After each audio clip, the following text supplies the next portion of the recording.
ये कौन से जाहिल रिलीजियस लोग हैं जो कहते हैं खुदा खुद ब खुद आ गया है? खुदा तो आया ही नहीं है। कभी कोई ऐसा वक्त ही नहीं था कि खुदा नहीं था।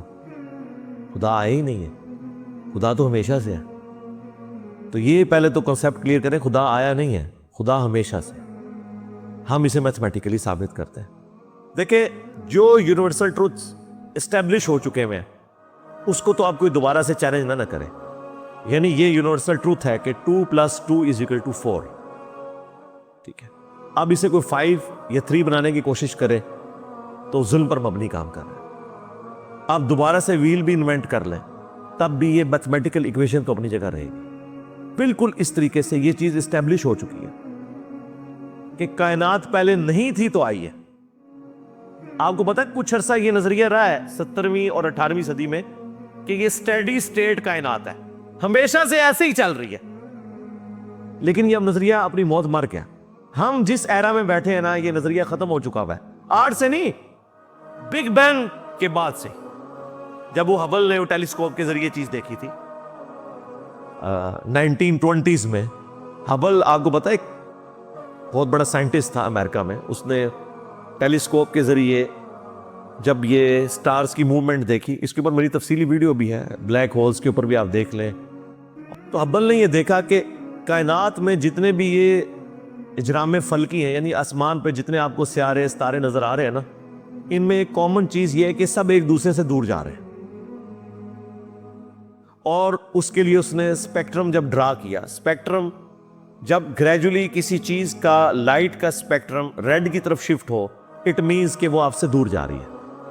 तो ये चीज लॉजिकल थी कि जब ये दूर जा रही है तो इसको टाइम में रिवर्स किया जाए तो किसी एक जगह से शुरू ही होगी। यानी मैं हाथ में कुछ बॉल्स पकड़ूं और उन्हें यूं फेंकूं, सारे एक दूसरे से दूर जाएंगे। और ये एक यूनिवर्सल ट्रूथ है कि ये दूर इसलिए जा रहे हैं कि कहीं एक जगह से ये स्टार्ट हुए थे। ये तो एक नेचुरल चीज है। अच्छा, उन्होंने कहा कि अगर हम टाइम को रिवर्स करें और ऐसे पॉइंट पे पहुंच जाएं कि जहां से ये चीज स्टार्ट हुई थी, तो उसको साइंटिस्ट ने नाम दिया कि वो एक ऐसा पॉइंट था कि जिसकी डेंसिटी इन्फिनिट थी, ना खत्म होने वाली, और वॉल्यूम 0 था। वॉल्यूम 0 है और डेंसिटी इन्फिनिट है। इट मींस क्रिएशन एक्स नहीं लो, अदमे मास से वजूद, कुछ नहीं था तो ये हो गया। और फिर वो कहते हैं कि ये जो बिग बैंग हुआ है, इस बिग बैंग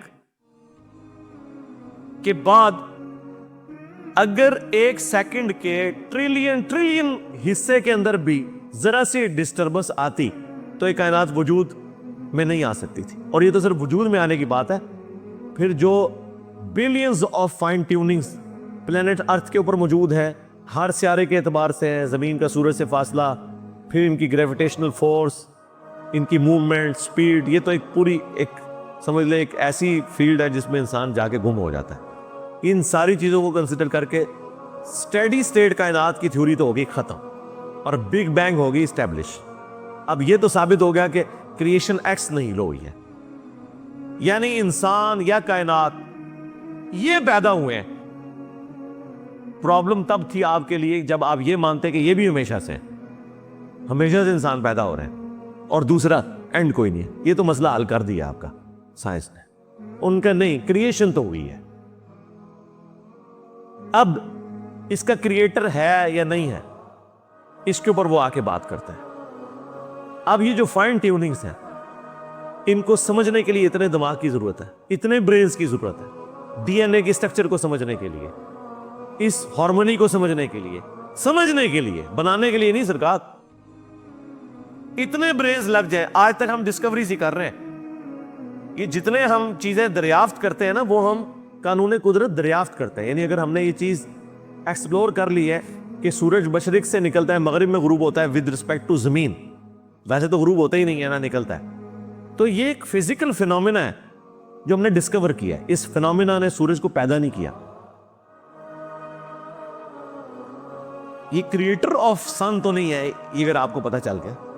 अंडे में से चूजा निकलता है और चूजा इतने अरसे के लिए अंडे को आप गरमाइश में रखते हैं 22 दिन के लिए मुर्गी के नीचे या किसी मशीन में। तो इस इंफॉर्मेशन ने चूजे को पैदा नहीं किया, बल्कि ये चूजे के पैदा होने के बारे में इंफॉर्मेशन है। आप इसके अंदर मजीद चले जाएं, जितना डीप डिग करते जाएं, अल्टीमेटली आपकी एक इंफॉर्मेशन ऐड होगी।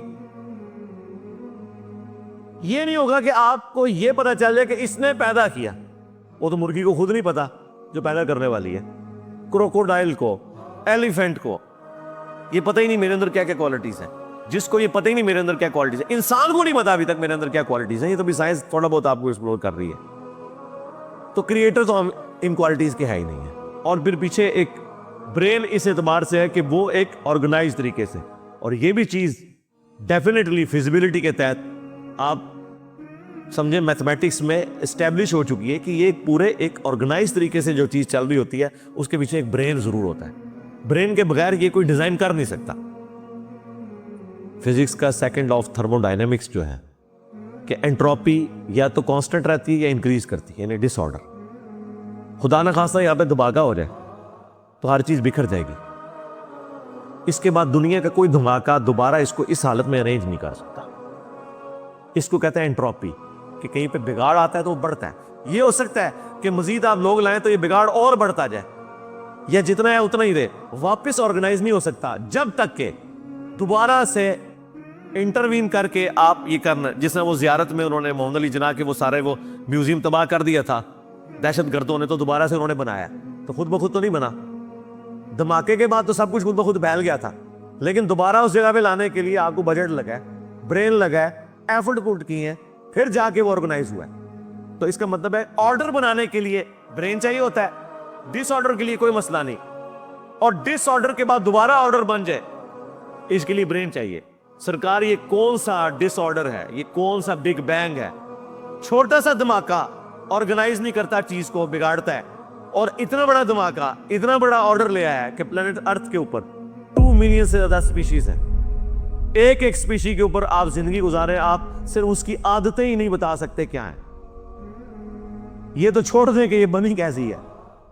तो ये तो एक ना खत्म होने वाला सिलसिला है।